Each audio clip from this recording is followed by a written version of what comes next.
What is up, everybody? Bobby here, the Nintendo Guru, doing something a little different. And I wanted to explain exactly what the host is before you listen to episode 0.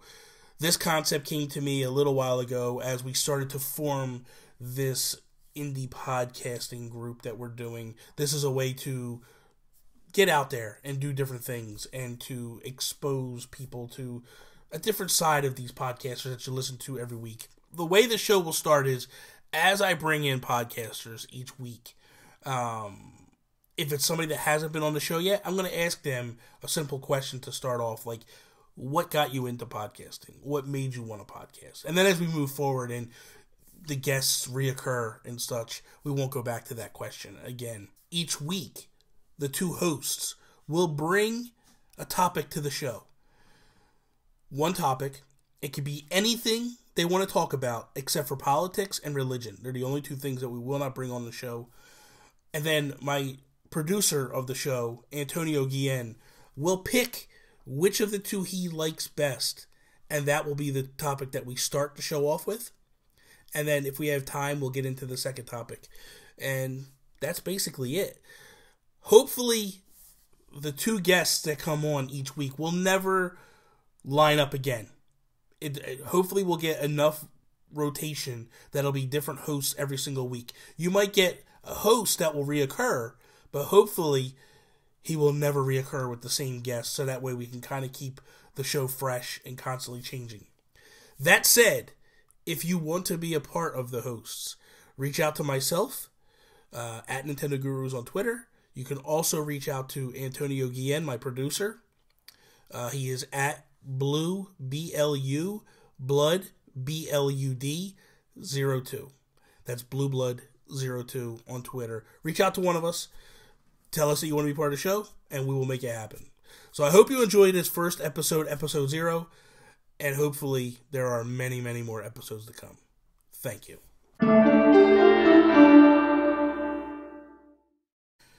What is up, ladies, gentlemen, boys and girls, children of all ages? I am Bobby, the Nintendo Guru, and welcome to the hosts.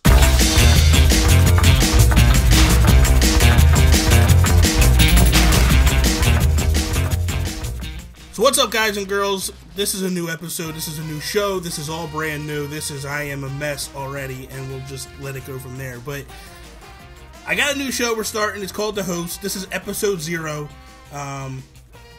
It's kind of winging everything, and you're going to probably hate this show already. But that said, I'm going to welcome my guests. First off, I got Chris White from the Life of Gaming podcast. Hello, Bobby. And you're also a bunch of other things as well. Yeah, but that's fine. Just follow me. You can follow me on Twitter at NeoLego. Anything that I do, I'm a huge self-promoter, so you'll find it there. But yeah, I hang out with the Life of Gaming guys a lot. Joseph Moran, Poli Games. What is up? Is it Poli or Poli? It's Poli. Okay, it's Poli. Okay. Yeah. Everybody gets all mixed up. It's fun. Yeah, no. My name's Joseph from Poli Games. I have a YouTube channel and a podcast where we talk about exclusively all things gaming. Mm-hmm. And I also co-host a little podcast called My Xbox and Me, which you can kind of guess what that's about. It's about you, right? It's not about Xbox. It's about you. It's all about Sega. You know, but coming back, though, if you had a show just about fishing games, you could call it Poli Games. That's true. That's true. That's a free idea. Make it full circle. There you go. So we also have producer extraordinaire who can't get his recording stuff together, Antonio Guillen. What is up, Antonio? What's up, everybody? Epic fail number 1 is on the books. We had to get it out of the way. You know what I'm talking about? Yeah, it better be fixed by episode 1, and you're gone. I'm going to find someone else to produce. It's all in the past. It's under the Bobby Bridge. I don't know about that. That Bobby Bridge is kind of sags low, man. I'm just telling you. It's not a high volume weight you should bridge. Maybe see a doctor about that, Bobby. It's possible. I don't think that's normal. Normal. The idea behind this show is I want to kind of get people to recognize the different hosts of all the indie podcasting scene. We have a bunch of guys out there that are all podcasters. They're all I feel they're indie podcasters. They're all relevant within the indie podcasting world. We have this super indie podcast network or group getting ready to form. And this is the cusp. This is the beginning. This is the ability to bring all those people in together and kind of hear them in a natural setting and hear them in a different setting rather than talking games.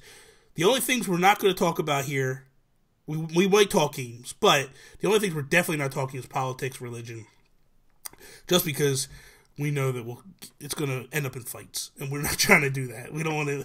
It might be interesting, but I don't want to do that. So no favorite best game of all time discussion, so we don't fight about that either. We could do that. That's fine. Like, that stuff is okay. That type of gaming stuff is okay. Definitely no Donald Trump should be the next pope. Yes, right? Yes, that would be guys, that would be amazing. I do want to make sure that I get this out of the way.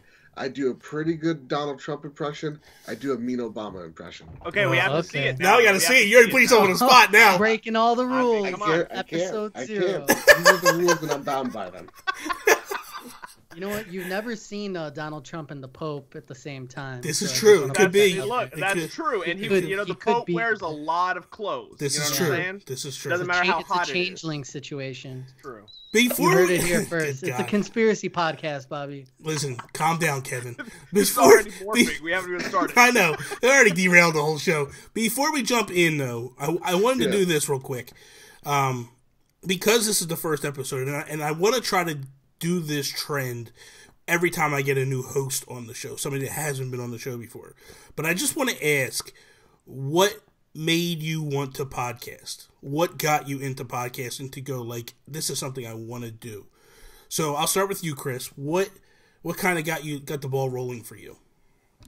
Listen, I'm all about attention, trying to get it any way that I can. You know what I mean? Mm-hmm. Listen, when you look this good, you want people to see you. You know what I'm saying? Listen, it's like this. If you go buy like a new car, you don't just put it in the garage, right? You drive it downtown real slow. If you ever notice, people that have really nice cars, they drive like 20 miles under the speed limit just because they want people to see it. You know what I'm saying? So that's you realize that most podcasts are audio.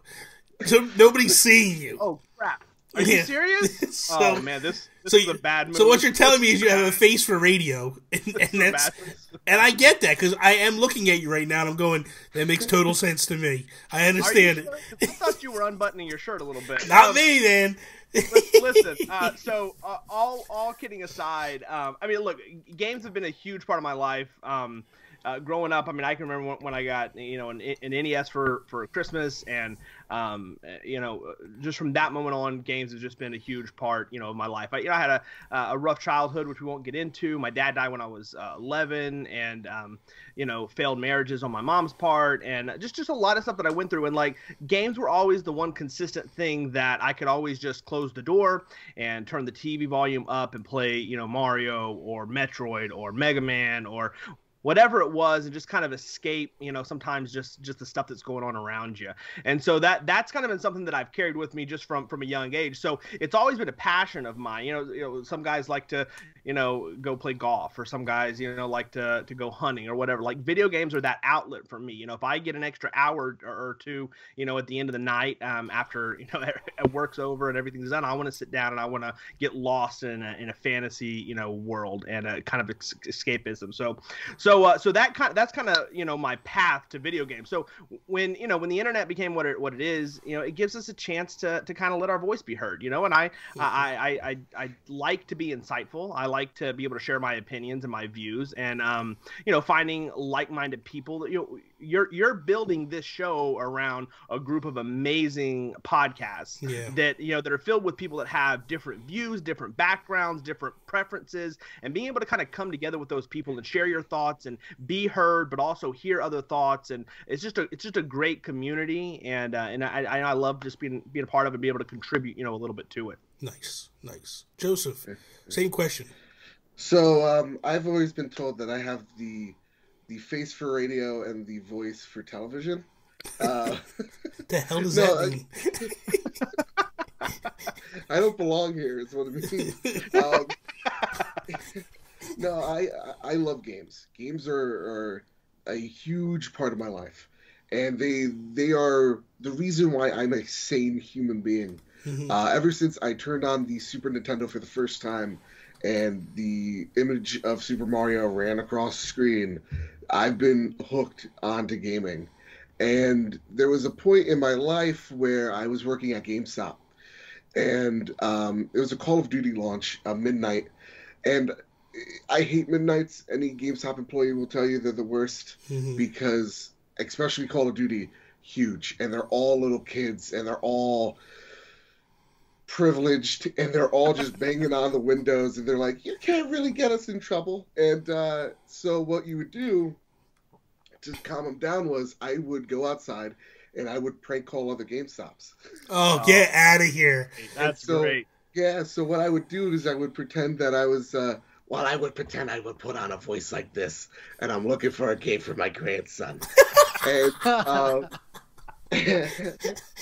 and the kids would eat that shit up, and they would just eat the stuff up, and they would... It's too late now. We had one rule, man. We had one rule. But this one kid, he was like vlogging me or whatever, and he's like, "Can I use this footage on my YouTube channel?" I'm like, "Whatever, sure, go ahead."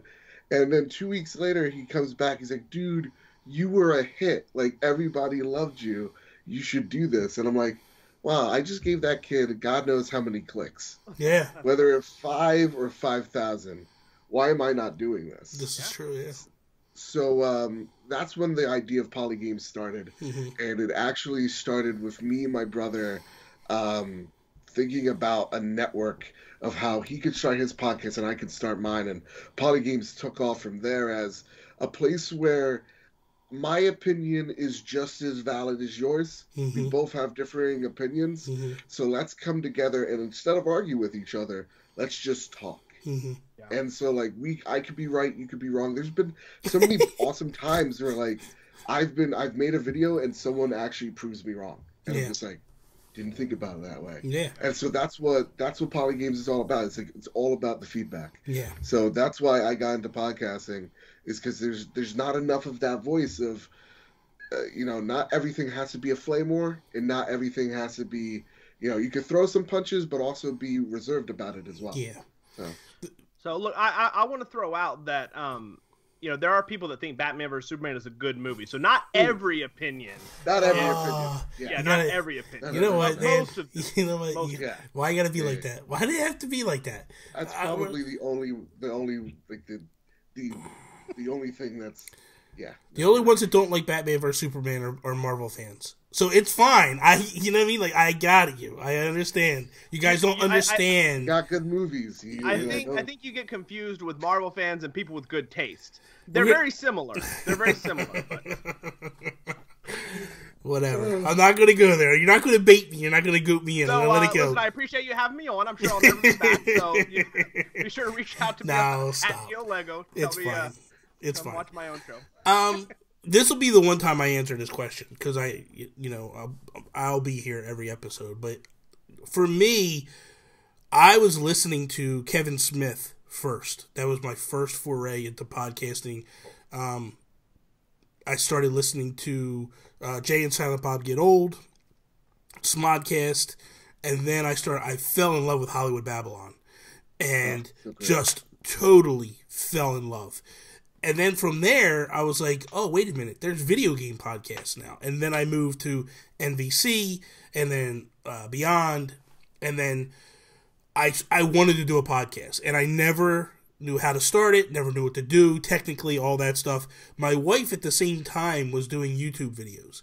And she kept saying to me, like, you should really do this. You should do this. You would be great at this. And you like to talk. And I'm like, no. I don't have the face for video. I don't want to do this. This is not where I want to be. And then she just kept on. And I was like, you know what? Let me give it a shot. So I did. I started doing YouTube videos. And I enjoyed it. I had fun with it. When the Amiibo craze hit, that's when I started to take off. My original channel was the Geek Guru. And I was doing a lot of like Batman stuff and a lot of Nintendo stuff. And then at one point I transitioned and moved to the Nintendo Guru. But what happened was I got in touch with James and Josh from Life of Gaming. They had me on their first episode as a guest. And when I did it, I was like, man, I really, really love this podcasting thing. Like, this is fun for me. And then as time went on, I was like, I want to do this. Like, I want to do this on my own. So the very first episode of the Geekcast that Toby and I tried to record, we tried to record it to do something unique. We were trying to do Wii U chat. We were trying to record the Wii U chat. I was using my Elgato to capture everything, but the problem was it was only grabbing one voice, not both. Yeah. Because I was like, let's just do something unique and different. This is totally different. I can record it, but didn't work. It would either record me or it would record him, and it wouldn't record both at the same time. I was like, all right, we got to scratch this. So I took a week, and I did research for a week, and I was like, okay, Toby, I think I got this down. And we went back the next week and did it. Mark from the Warp Whistle podcast, like, he really helped me and got things rolling with that, and that's how we took off from there. And then now it's like the podcasting took the forefront over the YouTube. I do YouTube, but I do it when I can, as opposed to the podcast. It's scheduled every week, and I do it every week, and it just goes from there. So what I did was, before we started the show, well, actually, when I asked both of these guys to come on the show, I just said, bring one topic with you. So what's going to happen now is Chris and then Joseph will read their topic that they brought to the table, and then Antonio will pick which topic we'll discuss first. And then if we have time, we'll jump into the second topic. But if we don't have time, then that person kind of loses, I guess. So, Chris, you go first. What's one topic, not 80? Look, I only have 5. 5? One. So, you're like Toby. I tell Toby the other day when we did the prediction show, I said to Toby, we're doing 1, 1, 1, 2, 2, 2. Like, the third parties get one pick prediction, and the other ones, the big ones, get 2.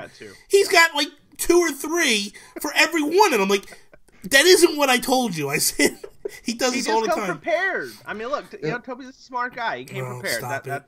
Look, I had 8, but the first one was why are Marvel movies amazing, and then I scratched that one because I didn't want to hurt your feelings. And the second one was why does every DC movie suck? And I was like, well, that's kind of redundant, so I scratched that one.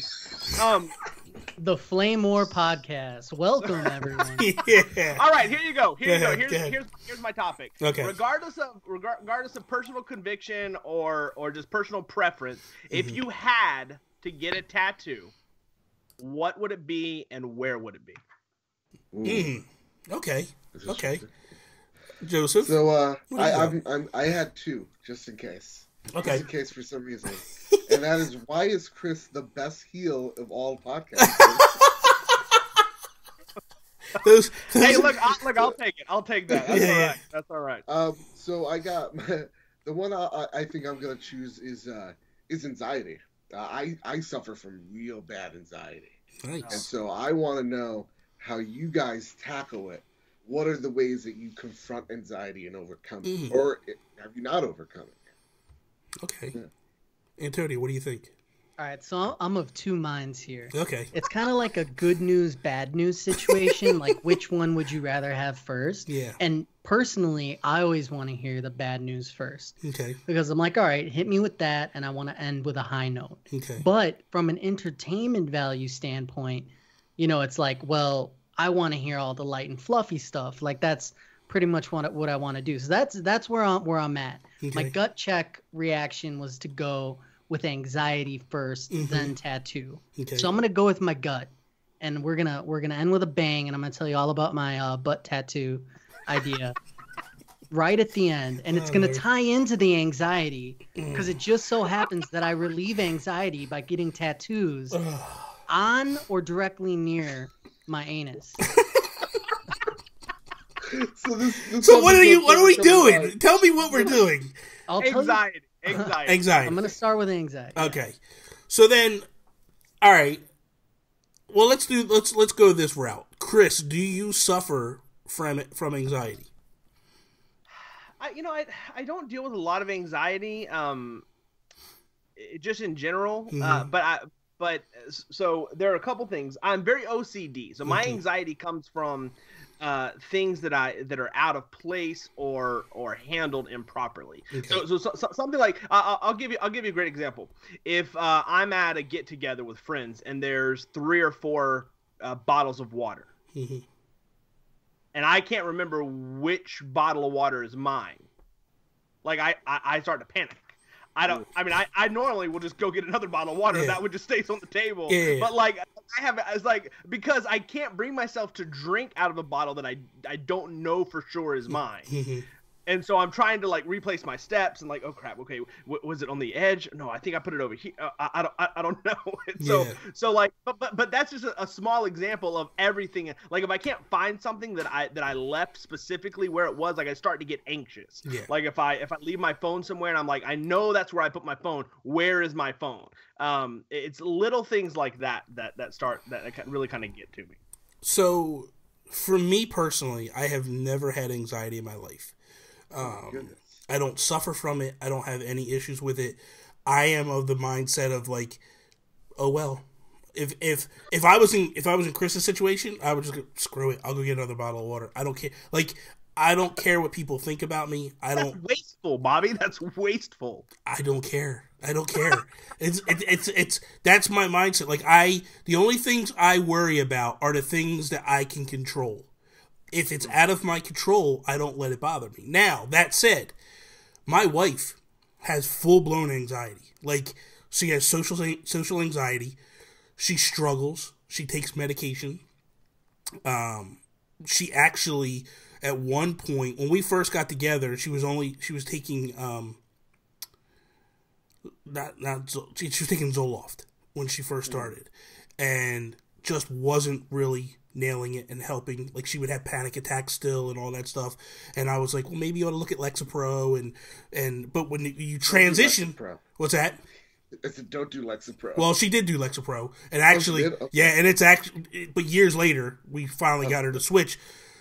But it actually worked better for her than the Zoloft. But she had been doing the Zoloft up to that point for like 10 years. So your body starts to become immune. So it needed that kickstart. But the problem is when you switch meds, it's hard, when you go from one. But what happened was she actually started to go see a psychiatrist, and they were giving her Xanax.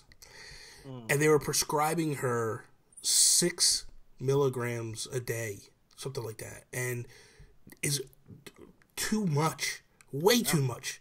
She was like a zombie, man. And one day she just decided, I'm coming off this stuff. And she just cold turkey stopped. And you can't cold turkey that stuff. Like, it was bad. Like, she couldn't feel her face. She was freaking out. She was having all these issues. I took her to her regular doctor, told him what was going on, and he was pissed. He's like, why did they tell you to do this? This is nuts. Got her off the Xanax. We switched her to Lexapro, and she's night and day better. Oh, that's good. But, like, what I find, because I'm of the mindset of, like, I can tell when she's nervous. She has this weird tick where she'll start rubbing her face like this. And I know immediately, I'll be like, what's wrong? And she'll be, nothing, like, you're nervous. What's the matter? She's it could be like, I'm just too many people around me and I'm getting rammy. You know what I mean? And I'm like, just calm down, relax. If you want to leave, we'll leave. It ain't no big deal. Like, because that's my mindset. Her mindset is, well, Bobby will get mad if I want to leave. And my mindset is, you want to go, we'll go. I don't care. You know what I mean? So, and like I said to her today, like, well, we were just talking. She went to Disney. Disney is a struggle for her to go to. She loves the place. Bet. She loves the place, but she struggles to get there.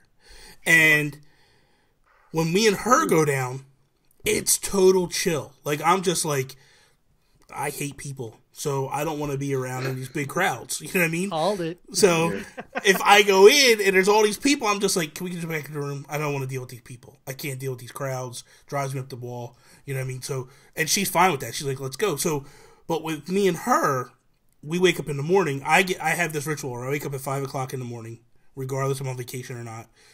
I just don't go out of my sleep pattern because I got to go back to work the next week. So I get up at 5 o'clock, get up, go down to the food court area. At the time I took my 3DS, I go down to my 3DS, get a cup of coffee, drink, play video games. Around 7 o'clock, the kids would start showing up, and I'm like, peace out, I'm out of here, I can't deal with you. I go back to the room, go back, play some more. She'd wake up around 8, 9, and then I would just say, how you feeling? I'm good. You want breakfast? No. Okay, no problem. We don't need breakfast. How long before you get ready? And she would tell me, okay, and we would go. But when we go, if at any point, at any time, she's like, I can't be here, we leave. I don't care if we just rolled up to the park. If she says, I gotta leave, we leave. And I feel like that helps because ultimately, a lot of times, she'll just push on because she knows I can leave at any time. Doesn't matter. When you put someone with anxiety in a no-win situation, where they feel trapped. They already are feeling trapped as it is. But and this is what I've learned. Listen, I'm not a psychiatrist. I don't know anything about anxiety. I just know with dealing with my wife. But when you put someone with anxiety in a no-win situation, they're going to revolt. They're going to lose their junk, and it's not going to be good. And you don't want to do that. You want to give them that easy out escape. 9 times out of 10, because this is how you put it to it. If Joseph, and I'm not really sure your particular issues at hand, but if it was, let's say you had a social anxiety and we were going to Comic-Con and you're freaking out because you don't want to go to Comic-Con. You're like, oh, there's going to be all these people here and I don't know. I'd be like, look, Joseph, how long is it to get back home? 20 minutes? 30 minutes? Okay, listen, we go up, we go in. The minute you start feeling anxious, we roll. Don't worry about it. Any time. Just try. Because at this point, even if you go for 5 minutes, the next time, when you go, I can't even be there. Well, what are you talking about? Last time when you were there for 5 minutes and it was fine. Let's see if you go for 10 minutes this time. Let's see if you go for 20 minutes this time. And what happens is you start to get these little victories that you can then look back on and go, well, I handled this, and I handled this, and I handled this. And all of a sudden it becomes a confidence builder. And that's what I do with her, because the first time we went down was when we got married. We got married in Disney. So when that's awesome. Sweet. Okay. No, I'm just kidding. Yeah, it was great. It was great. When we went down, she was scared to death to fly. So I was like, look, let's just give it a shot and we'll see what happens. We flew down. Everything was fine. So the next time, she's freaking out beforehand. I go, what are you upset about? What are you worried about? I just know I'm going to freak out on the plane. Did you freak out last time? No. Well, then what's the problem? You've already done this once before. You'll do it this time. No big deal. And that's the mindset you take. And it's never going to end. You're going to have anxiety for the rest of your life. But it's a matter of just tackling it each step at a time. And that's it. And once people... The other thing, too, I feel is people need to recognize the issue. For me as an outsider who doesn't recognize... Because my wife says it all the time, man, I wish I was like you. I wish I was like you. You don't really want to be like me. I'm ugly as sin, and you don't want to go that route. But... And Tony, I'm lying. I'm a beautiful human being. I'm just letting you know that. I mean, you don't care about anything, so you're gonna live forever. Exactly. Like, when you were saying that, I'm like, you really do not care about anything. I don't. Your stress level is negative. The only thing, like, at all times. That's not true, because when I work, I'm freaking out about everything. But that's because I have deadlines to meet, and I'm pushing to try to get everything met. I'm probably going to have a heart attack in the next 6 months because work just rebuke it, Bobby. But I don't get nervous about stuff. I don't get freaked out. Like, I get mad because people aren't doing what they're supposed to do, and you're supposed to have the truck here at 10 o'clock. Why is the truck here? Why are you telling me now at 9 o'clock that the truck's not going to be here until 4 o'clock in the morning? You had all day to tell me this truck was going to be late. Why is it? That type of stuff gets to me. But when it comes to anxiety and nervousness, no, I don't have that. So, Joseph, my question to you is, what do you, when you talk about anxiety, like, what do you suffer from? So it could be anything, and that's the craziest thing. Is there's a multitude, like, people might be asking, well, how do you have social anxiety? You run a podcast, you do YouTube. Simple. It's easy because I have a camera in front of me. It's not a person. Yeah. I got a mic in front of me, not a person. But even then, like, outside, people would be like, whoa, Joe, but you're so sociable, you're funny, you're not very good looking, but again, humor's a plus. Nonsense, like, Joseph, nonsense. Wait till you see waist down.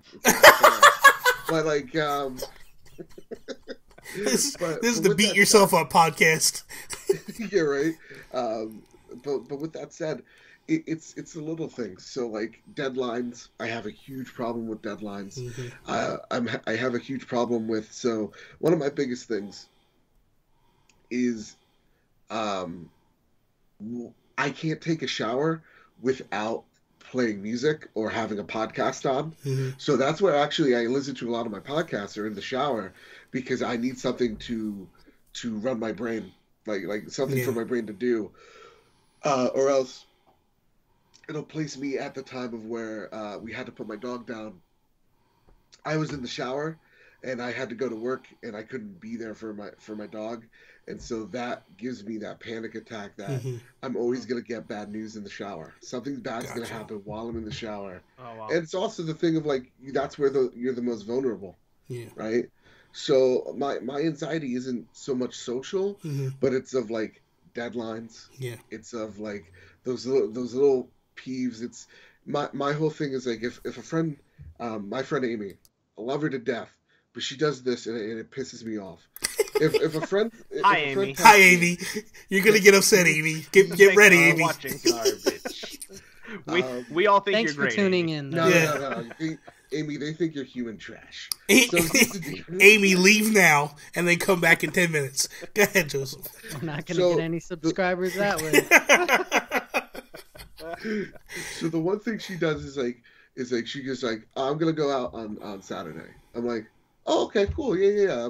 I'm doing something. I have a podcast. What are you doing on Saturday? I'm just doing things. I hate that. That pisses me off. That gets my anxiety going. Because the one thing I always just want to make sure that everybody's okay. Okay. That everybody's all right. Gotcha. So like with my one friend Kelsey's awesome. Kelsey's great. Because I'd be like, oh, what are you up to, Kelsey? She's like, oh, like this one time she's like, I'm at a bridal shower. I was like, oh, okay, cool. And like she was a little tipsy, so I was like, if you need anybody to pick you up, I'm here. And she's just like, okay, my mom said I was, I would, whatever. She would come. I was like, okay, cool. Just in case though, you know where I am. She's like, thank you. Like that is what you do. Don't feed me this. I'll be somewhere. I hate that. It gets to me. It's elusive. Just like, they're elusive. But where? Like, are you going on a date? Like, that's fine. Just like let me know where you are, because God forbid something happens. You know. I think I think the one thing you need to recognize that I don't think you're recognizing is the times you take a shower and nothing happens.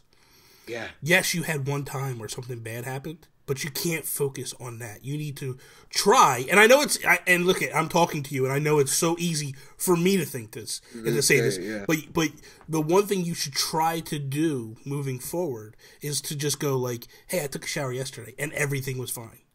Mm-hmm. Then you go, hey, I took a shower last month and everything was fine. When I don't know how often. Like me, I take showers like once every 2 months. So in that time, I do mine once every annual quarter. There you go. So you're good. So once every blood moon. Yeah, exactly. Yeah. but I like with me, like this podcast and like the YouTube channel has helped me out so much, because now I'm like social anxiety, forget about it. Yeah. Like I was on Lexapro once and I actually had a panic attack in front of a huge group of people because I just didn't feel like watching Star Trek. And my brother's like, oh, are you sure? Like, we're on the line to see this movie. I'm like, nah, I'm good. And then all of a sudden, I just started crying. But, like, I didn't know I was crying. Yeah. And my brother's like, Joe, are you, what's wrong? And I was like, I'm all right. Why? What's going on? She's like, Joe, you're crying right now. I'm like, I'm crying? What do you mean I'm crying? And then, like, so, like, in actuality, my mind's saying that, but I'm just like, what do you mean I'm crying? Like, and so my brother, like, he takes a picture of me. He's like, see? And I'm like, holy shit. So now I'm crying because now I'm freaking out. So like now with the podcast and the YouTube channel, sometimes I'm like, I have to do this thing today. Oh, I have to do this thing today. It's so much anxiety. What if this video does not come out the way I like it? And so sometimes I'm looking at the mic like a matador looks at a bull. Mm-hmm. And I'm like, I'm going to tackle this guy. I'm going to do it. I'm going to overcome it. And then, later on we're going to kill it and eat steak. And so that's what I look at when I look at the mic now. It's just like, okay, I'm going to do it. Like today, I had a video that I needed to do because I didn't do one yesterday. And then so anxiety's coming up to me. He's like, Joe, oh my God, you didn't do one yesterday. This is how it happens. This is what, you know. And then I just look at the mic and I'm like, not today. And so I did the video. Didn't come out the way I wanted it to do. And then my anxiety's like, just give up. Just this is the best you can do. And I'm like, no, because my audience deserves better. So I did the next one. Perfect. Like, it was just one take. And it was beautiful. And that's so. Yeah. One thing too is and I don't think a lot of people recognize this, but there's so many YouTubers that have anxiety and suffer from anxiety. It's crazy the amount that do it, because that's the thing. You can record alone, and them stress levels aren't there. Like, you watch my wife's videos, and you would have no idea that she has anxiety, because she's perky. She's a different person on the camera than she's in real life. But which I think we all are. Like, once the camera goes on, it's like, boom, you got to lift your levels up, and every person you ever talk to that does YouTube is up here when they're recording, and then when they're normal, they're much lower, and that's just what happens. But I think, my thing is I think that the fact that you're doing it is an accomplishment, and that's what you have to focus on. You have to focus on the wins, not the losses. And again, it's easier said than done, because my mindset is like, hey, but sometimes it takes someone that's even keel and not like that telling you, like, focus on the wins, not the losses. But you need that a lot of times. Like, you need someone to constantly go, like, because I could talk to my wife 1 minute and calm her, like, talk her off the ledge, walk away, come back 30 minutes later, and she's right back up there, like, freaking out. I'm like, okay, we just went through this. Like, calm down. Yeah. Sometimes I have to literally, like, just lose it on her. Like, yell at her to just snap her out of where she is, because she's so far gone. Sometimes I just got to be like, boom, explode, to just jar her, to be like, what's your problem? Like, and then I'm like, are you listening to me now? Like, calm down. You're freaking out about nothing. And it does. Sometimes it works.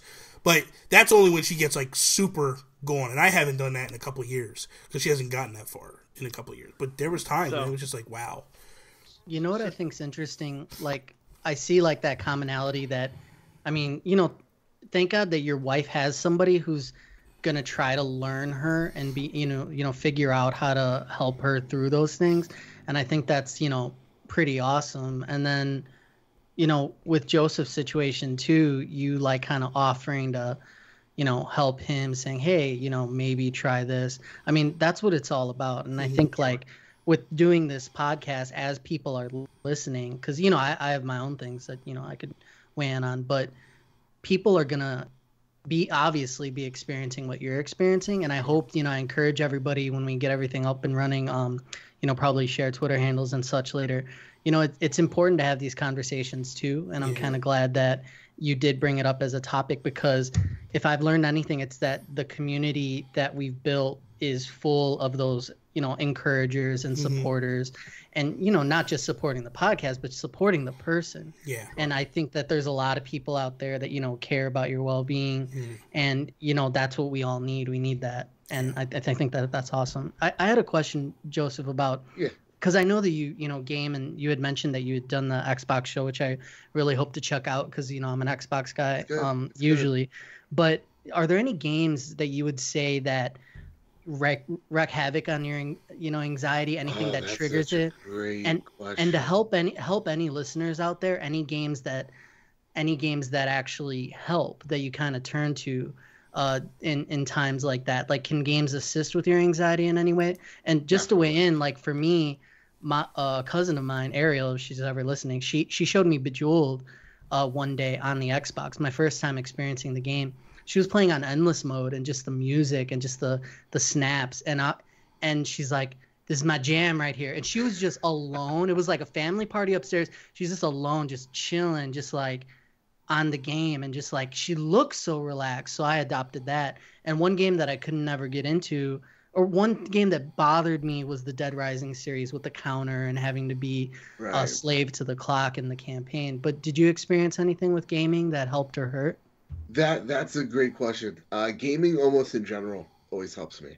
I love That's why I always talk about immersion. Anything that'll take me out of reality, that helps me.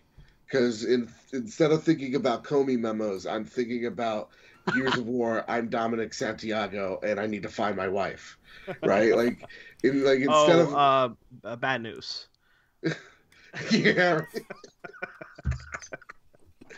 But like the one thing where like games like screw up with my anxiety is actually great games are like Diablo, Overwatch, Destiny. I could just pop those games in, and I don't my brain can turn off.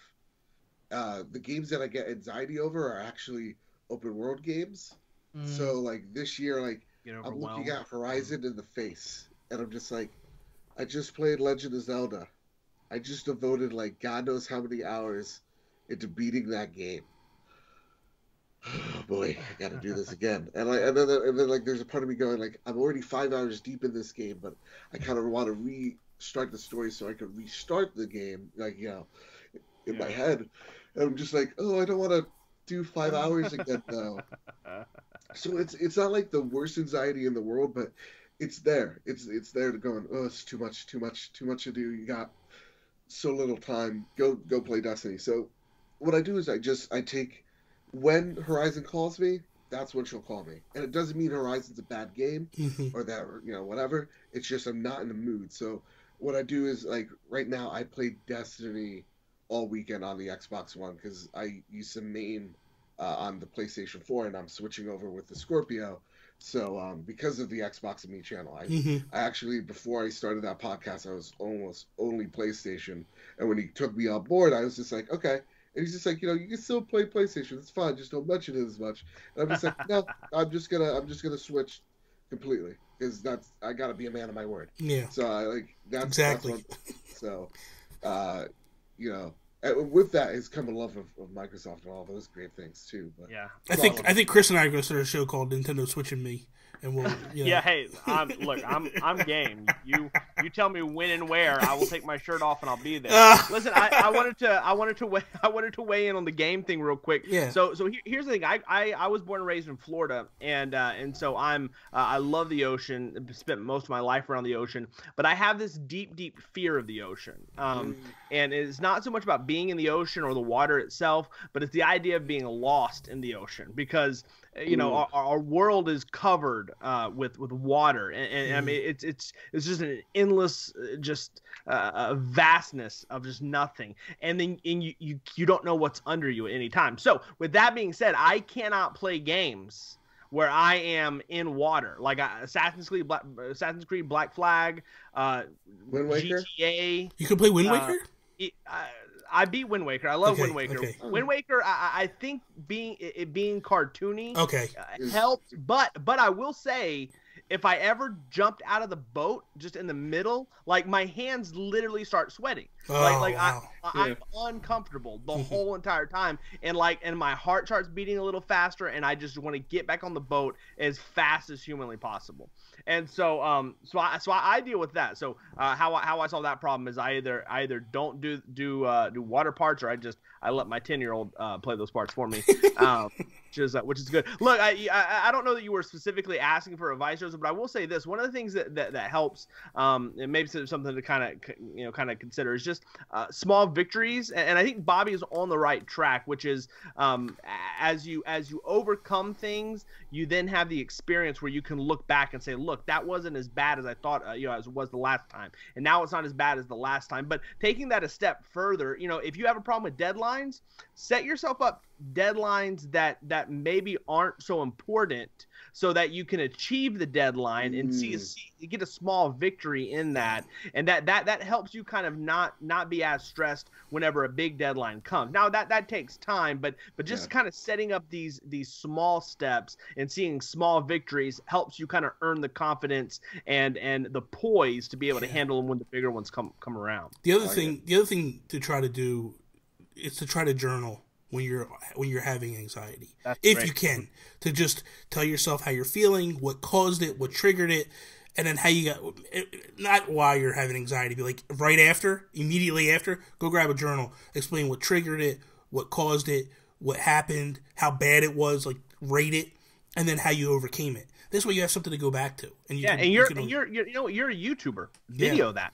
Make a video, just like a video diary of what you've overcome, how you felt before, and how you feel now, and maybe just remind yourself that you can get through it. I'm actually going to do something very similar to that on my podcast. I'm actually going to I'm just right now debating it either at the beginning or at the end. I'm actually going to start documenting my weight loss. Okay. That's one major thing of my anxiety. Yeah. And so I'm going to be like, here's how much you weigh. Here's the mission I have. Let's come on with me. Because the one thing is if nobody's on my ass, I'm just gonna be like, all right, so let's go to Taco Bell. Right? No bad decision ever happened at a Taco Bell. Oh yeah, it does. So, anything you eat is a bad decision at Taco Bell. You watch your dirty mouth. They changed their formula of meat in the past 5 years. It's garbage now. It's so bad. Real quick before we move on, I wanted to say the two things that my wife plays now she's playing Fallout 4 right now. She's about to platinum it. And so she's really delved deep into that. But the two things that she played that really helped her anxiety, one was Animal Crossing and the other one was Minecraft. But she can't play survival mode. She has to play creator mode because there's no pressure of stuff coming. She would freak out when she played survival mode because she was trying to do stuff and stuff was coming after her. She could hear it, but she couldn't tell where it was. But when she plays creator mode and she's just going, it's so much better for her.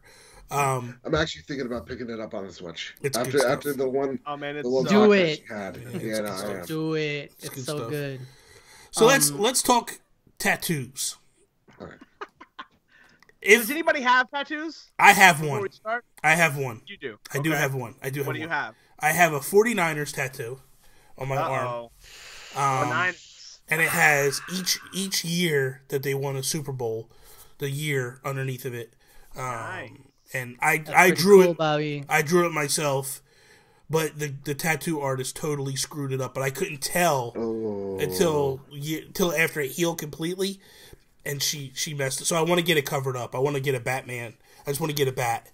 Just the bat part of the logo, not the ring or anything. Just the bat part to cover it up because I figure black or whatever. Yeah. You might as well go the full way and do the Batman Superman logo. Yeah. Don't go halfway with it. And then you know what you can do? No. Every time they make a good movie, you can put the year under it. And since that'll never happen, it'll be really cheap. Would you stop? It's a very clean look, Bobby. You know what, guys? Stop it. Stop it. Listen, you need to be respectful, man. Zack Snyder just walked away. His daughter. That's true. His daughter. You know what? Yeah. That's sad story there. That is sad.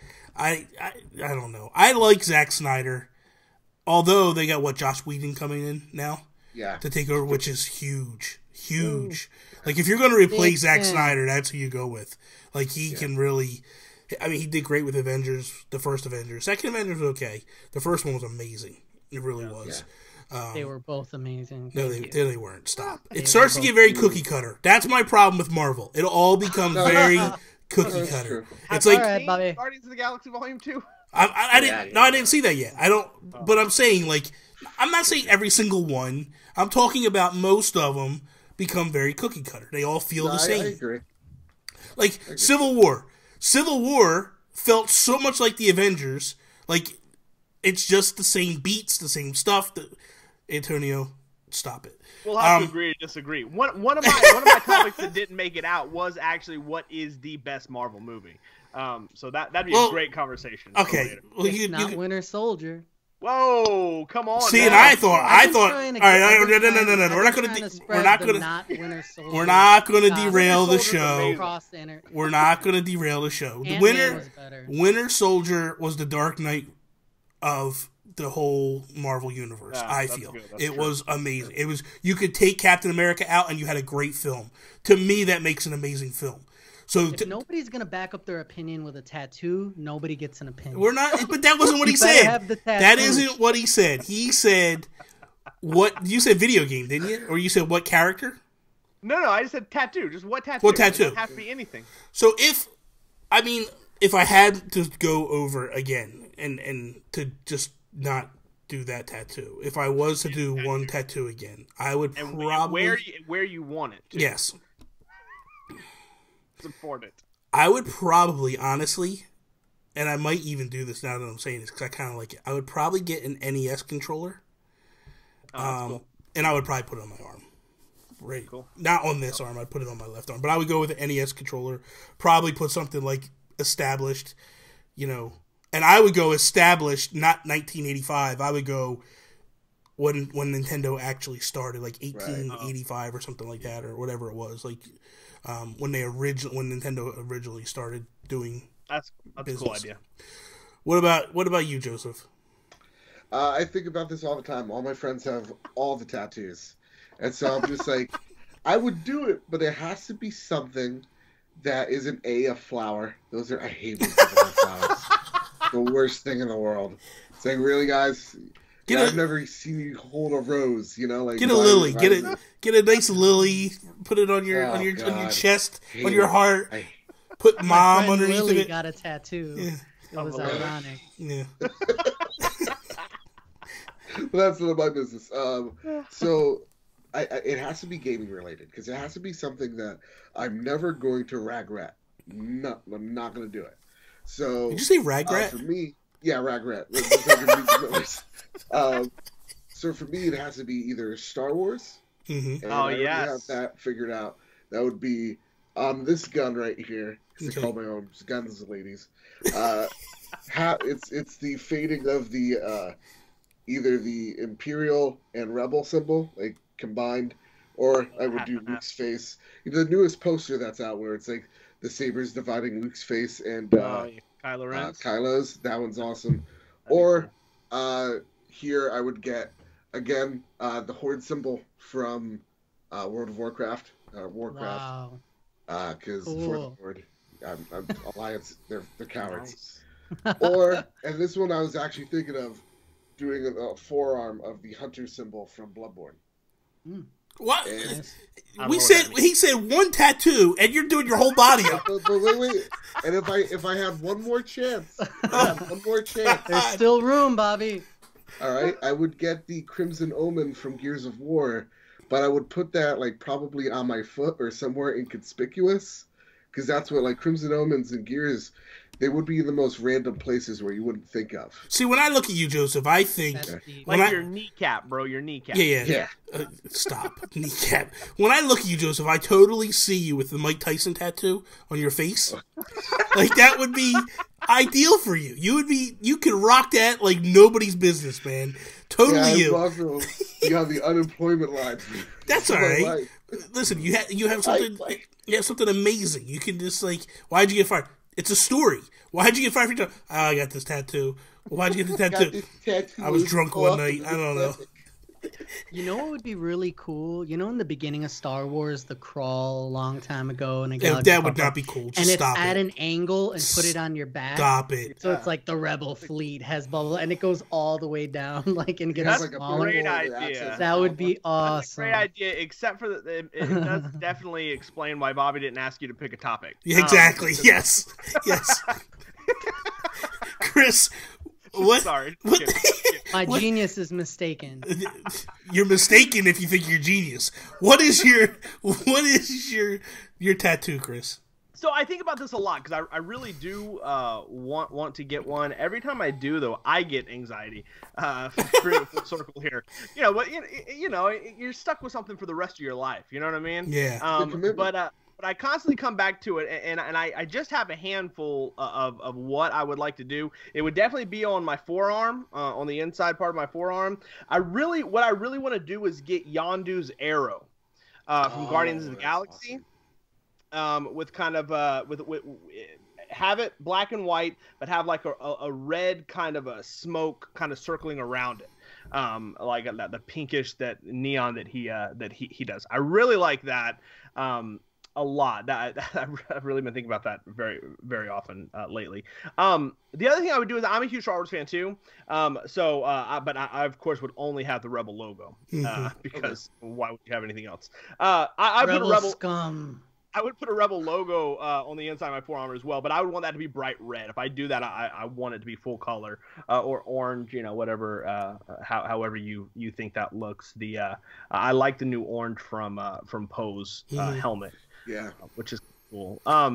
And then outside of that, I've often wanted the Elven language from Lord of the Rings, where it's the quote of the ring, one ring to bind them, and just kind of in a circle, kind of around on the forearm. So those are my three that I juggle. But before we wrap up, I'm just curious because you guys are both Star Wars fans, and I like Star Wars a lot. Huge Star Wars fans. What was your take on Rogue One? Oh, I loved my it. second favorite Star Wars movie of all time. Really? Without question. I thought it was okay. And fair. And listen, I love Star Wars. I'm not saying I'm not taking. I just felt it was okay. I didn't feel like it was this amazing movie. Now, don't get me wrong. The Vader stuff, I loved. I thought I wanted more Vader. But I mean, I understand it really wasn't the story. But like, dude, he goes in at one point and he's wrecking stuff. I was just like, oh my god. Like, cause you never see that Vader ever, even in the original trilogy. Like, you never see that moment where he's just tearing people up. Unhinged. Like, that's Battlefront Vader. Like, you know what I mean? Like, when you play Battlefront and he's like, that's what you see. Like, that was just amazing, man. My favorite was the Vader pun when he says, "Don't choke on your enemy." Yeah, that was good. That was the worst part of the movie. I love that. It was pretty bad. Come on. Are you serious? I'll say this. I went to the Bose store in a mall, and they had this huge, beautiful home studio setup. It was like $4,000, and there's like this door you can open and close it, whatever. They had Rogue One on, and I closed the door and I put the volume to 75, and I put it on that scene. And, oh my god, it was a religious experience. All you hear is the breath, and then you see the saber light up. It's so great. So let me real quick, and I know we're running a little bit long, but I want to kind of defend my answer, because I do love all the movies. I mean, if I was ranking them, it would be Empire, Rogue One, and then probably Jedi, then Hope, then Force Awakens, and then we don't talk about the prequels. Phantom Menace is actually my favorite of the three. I liked the second and the third. I really did like those movies. I thought the third was really good because I'm a huge Vader fan, and I loved watching the transformation. If you take out Jar Jar and midi-chlorians, the Phantom Menace was a really great movie. But that's beside the point. Yeah. So here's my stance on Rogue One. Star Wars in general tells this great epic idea of an actual Star War, right? But we don't get that. The actual saga movies are only about the Skywalker family. Yeah. So it's about the rise of Anakin Skywalker. It's about the corruption of the Jedi and the seduction of the Sith. And it's about his fall and his redemption. And we never really get to see only very, very few little snippets of what the war is actually doing. I actually think whenever you get to talk to Lando on Bespin is one of the best scenes in the original trilogy that give you an idea of what this war is doing to people, right? But we don't really get to see that. But the truth is, war is dirty, and war is crooked, and you don't really know who's right or wrong. It goes back to the American Revolution, right? Like, we revolted against our government. That is not okay. Now, in retrospect, we did the right thing, and we are America because of that. But at the time, when you're sitting around and you're talking about overthrowing your government, that's a huge thing, right? So whenever you get to see like Cassian having to kill his friend, in the alleyway for the cause. And you had that great scene where him and Jen are kind of facing off in the U-wing, and he just makes the comment where he's like, I've been doing this since I was 6. And he's like, I haven't had a choice. I haven't got to pick sides. I've had to do a lot of things that I regret that I don't want to do, and I have to believe it was for a better cause. And this is what people fight for now. And so it was the first time that I felt that there was actually skin in the game for what the actual story was being told. no lightsabers, no superpowers. It was just these soldiers who have spent all their lives having to make a decision: are we going to fall into order with the Empire, or are we going to stand for freedom? And how do we go by doing that? And so for me, it's actually probably the most realized vision of what Star Wars really is, in my opinion. Preach. Have you guys been to Disney World since they bought Star Wars? No. Last year, when you go into because Hollywood Studios is starting to become Star Wars land, essentially. So when you go into Hollywood Studios and you get up to where the Sorcerer's Cap is, that's gone now. That's no longer there. On the right hand side used to be the animation stuff. That's no longer there. That's kind of the start of Star Wars land. So me and my wife go over, and we're doing stuff, and I go, let's just go over here. And I go, oh, wait, you can go see Chewbacca and Kylo Ren. And I'm like, I want to go in here. Have you done this, Joseph? Yeah, I've done. I know that part you're speaking of. I went like a year after they bought out the film. Okay. So they had some of the things, not all of them. So you go in, right? Because I the first time I went down there was for something Star Wars, was when they do Star Wars weekends in May. They don't do those no more because it's all Star Wars all the time now. Yeah. That was cool because as you're walking through, Vader's coming through. He's flanked by stormtroopers and stuff. Like literally, the 8-year-old in me was freaking out the whole time. Like I said to my wife, like I gotta go take a picture with Vader. But we go in, right, and you go into where Kylo Ren is, and Kylo Ren was the first one we go into. I'm wearing a shirt. It's got the droids. It's got R2, C-3PO. I don't know. It's got 4 droids, but it's set up kind of like Abbey Road, like the Beatles album. Okay. So I go in, and Kylo Ren is pissed, and he's talking trash to me, and I'm like, I look at my wife and I go, I'm getting creeped out, man. Like this dude's like he's serious. Like he's talking, like he's calling me like rebel scum and all this stuff, and I'm like, nice. What the hell, man? This dude is like, I'm like, just take the picture, man. Calm down, take the picture, right? But he loves my wife because she's wearing a stormtrooper shirt. Oh, nice. So now we go over to Chewbacca. Chewbacca loves me. He's pissed at my wife, and he's like.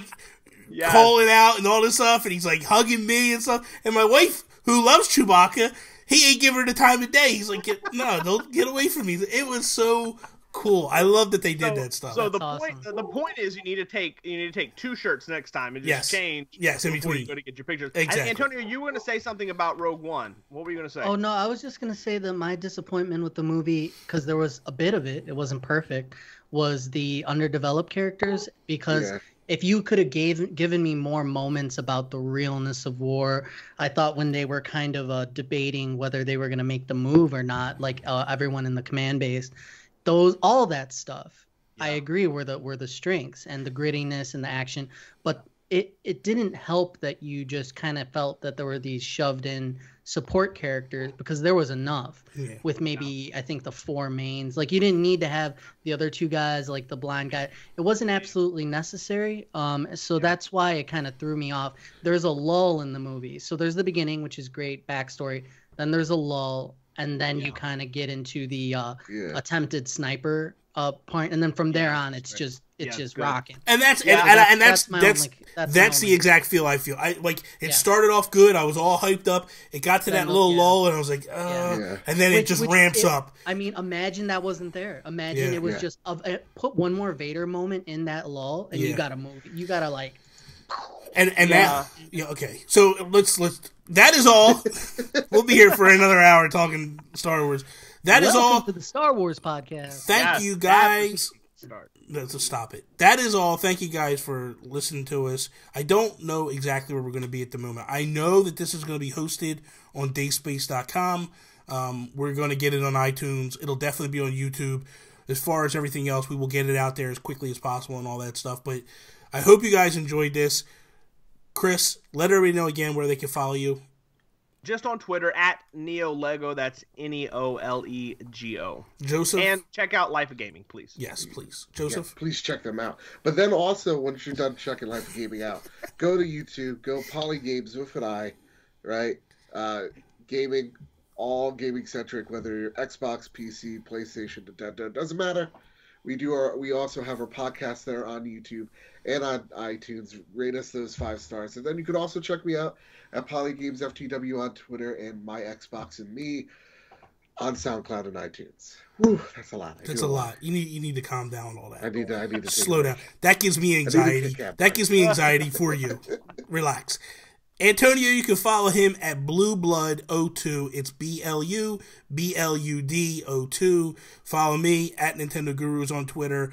That is all. See us later. Bye. Antonio, you're not going to tell people goodbye? Bye-bye. Bobby, was it a good show, Bobby? Oh crap! I didn't know we had Toby on. I know, what the hell? Toby just showed up. Did I do well? We're gonna roll in the geek.